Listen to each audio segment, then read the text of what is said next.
नमस्ते दोस्तों, मैं आज आपको अनंत चतुर्दशी व्रत की पूरी कथा सुनाऊंगी।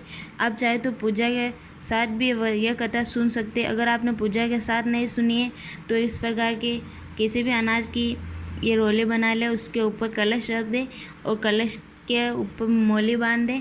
फिर आप 2 अगरबत्ती लगाएं और कथा स्टार्ट कीजिए। आइए कथा स्टार्ट करते हैं। अनंत व्रत कथा वर्णन करते हुए भगवान श्री सूत जी बोले, हे ऋषिवरों, किसी समय पुण्य सलीला भागीरथी के किनारे पांडुपुत्र धर्मराज युधिष्ठिर ने जरासंध को मारने के लिए राजसू यज्ञ प्रारंभ किया। भीमसेन व अर्जुन सहित श्री कृष्ण भगवान ने स्वागत पूर्वक अतिथि राजाओं को रत्न रचित यज्ञशाला में ठहराया।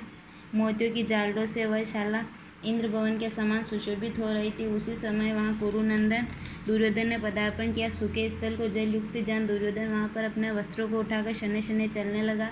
यह देख द्रौपदी आदि रानियां हंसने लगी। दूसरे स्थान पर जल युक्त स्थान को थल समझकर दुर्योधन बुरी तरह गिर पड़ा। तब तो सभी ऋषिगण, राजा लोग तथा समस्त रानियां हंस पड़ी। सबको हंसते देख दुर्योधन अत्यंत कुपित होकर मामा शकुनी सहित वहां से लौट गए, क्योंकि मामा शकुनी ने यही सलाह दी कि क्रोध को त्याग कर अपने कार्य को देखो और यहाँ से शीघ्र ही घर चले। अतः मामा की सलाह मान शीघ्र दुर्योधन हस्तिनापुर चला गया। यज्ञ समाप्त होने पर सभी अतिथि राजा अपने अपने घर चले। घर पहुंचकर दुर्योधन ने युधिष्ठिर आदि 5 पांडवों को जुए के खेल के लिए आमंत्रित किया। जुए में उसने उनका राज्य, धन, गृह आदि सब जीत लिए। पाप सहित पांडवों का सब कुछ जीतकर उन्हें वनवास दे दिया। वे लोग द्रौपदी सहित वनवास होकर वनों में निवास करने लगे। पांडवों का वनवास सुनकर कृष्ण भगवान अत्यंत दुखी हुए और भाइयों को देखने के निमित्त जिस वन में निवास करते थे वहां पहुंचे। श्री सूत जी गए, हे ऋषिवरों, वनवास से दुखित पांडवों ने जब अपने प्रातः श्री कृष्ण को आते देखा तो हर्ष से गदगद हो सब प्रणाम कर परस्पर मिलने लगे। युधिष्ठिर बोले, हे केशव, जनार्दन में भ्राताओं व द्रौपदी सहित इस वन में घोर दुख भोग रहा हूँ। क्या इस दुख सागर से मैं छुटकारा पा सकता हूँ? कोई ऐसी युक्ति है जिससे मैं अपना राज्य फिर प्राप्त कर सकूँ? कोई ऐसे देव का पूजन आदि मुझे बताइए जिससे मैं इस संकट से निकल कर फिर से अपना राज्य धन प्राप्त कर लूँ। श्री कृष्ण जी बोले, हे राजन, अनंत भगवान का व्रत व पूजन जिससे मनुष्यों के समस्त दोष नष्ट हो जाते हैं। भाद्रपद के शुक्ल पक्ष की चतुर्थी को व्रत किया जाता है, जिसके अनुष्ठान से ही अनेक कष्टों से मुक्ति हो जाती है। तब युधिष्ठिर बोले, हे मधुसूदन, आप जिन अनंत भगवान का वर्णन किया है वे कौन है? क्या शेष भगवान है अथवा तक्षक है या परमेश्वर है या ब्रह्मदेव को ही इस नाम से पुकारा जाता है? हे देवेश, मुझे कृपा के इस व्रत के बारे में विस्तार से समझाइए।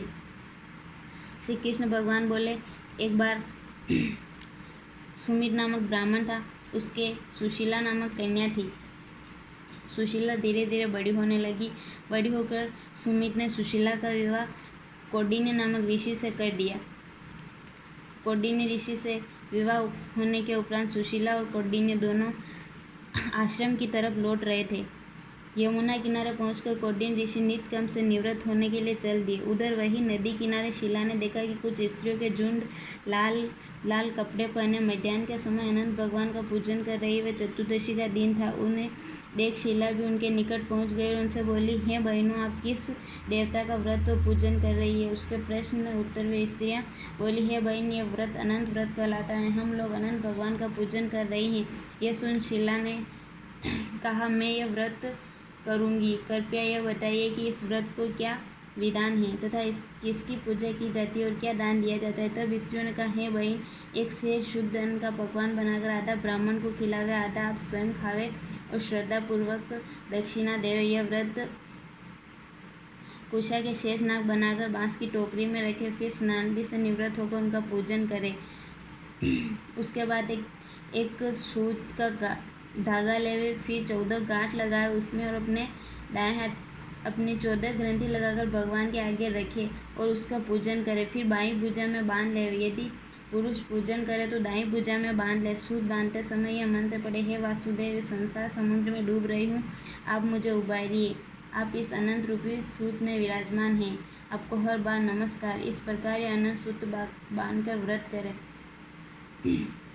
भगवान श्री कृष्ण बोले, हे युधिष्ठिर, इस प्रकार उन स्त्रियों के मुख से व्रत का संपूर्ण विधान सुनकर शीला अत्यंत प्रसन्न हुई तथा 14 गांठ लगाकर वह सूत्र उसने अपनी भुजा से बांध लिया तथा व्रत किया। जो मार्ग में भोजन बांधा था उसमें से आधा ब्राह्मण को खिलाया था, थोड़ा स्वयं खाकर रथ में बैठकर चल दिए। पति के घर पहुंचकर उसमें सुंदर शब्द शकुन हुए।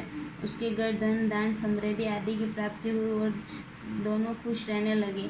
कौंडिन्य ऋषि ने एक दिन शीला के हाथ में यह धागा देखा। कौंडिन्य ऋषि ने पूछा, हे शिला, यह पीला डोरा तुमने क्यों बांध रखा है? क्या इसके द्वारा तुम मुझे अपने वश में करना चाहती हो?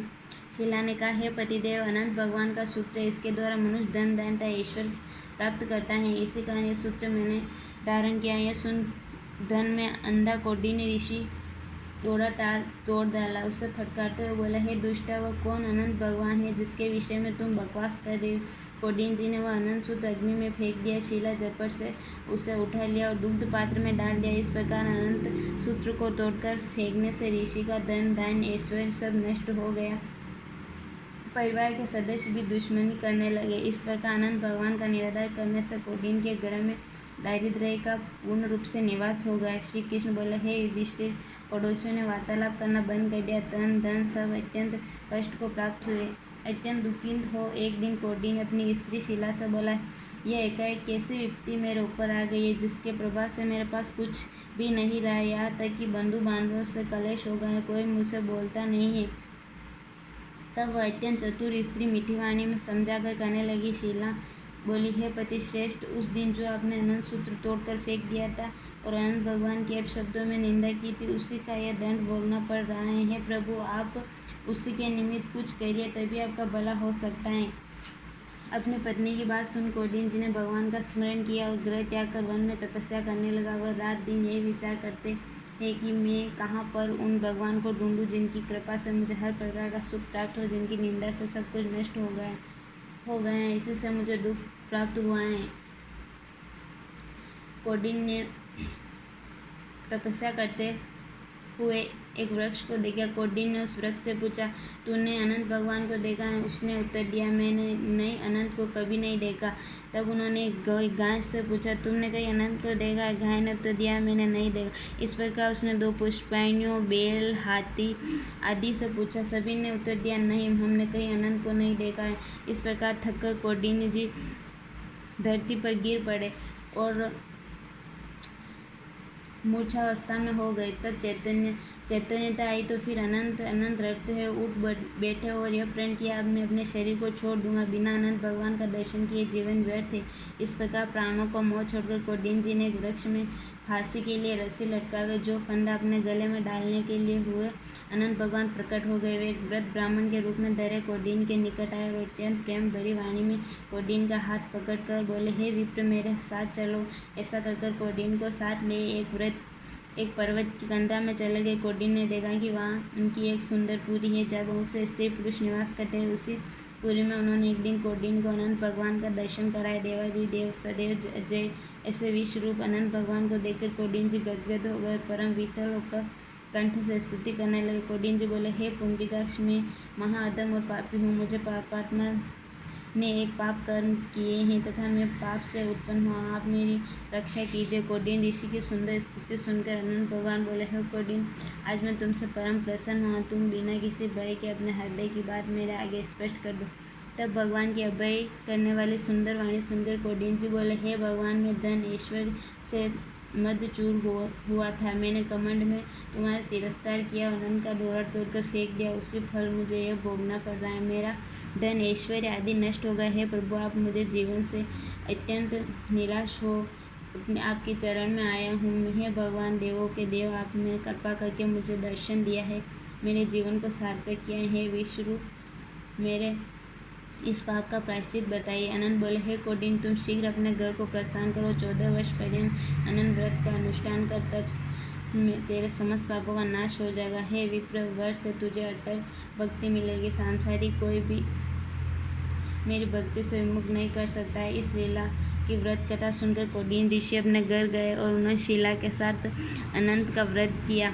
14 वर्ष पश्चात व्रत करने के पश्चात उन्हें धन धान्य सुख समृद्धि आदि की प्राप्ति हुई। अनंत चतुर्दशी व्रत कथा समाप्त होती है। अतः जो स्त्री या पुरुष अपने पूरे मन से धन धान्य प्राप्त करता है अनंत चतुर्दशी व्रत करने से। बोले अनंत भगवान की जय।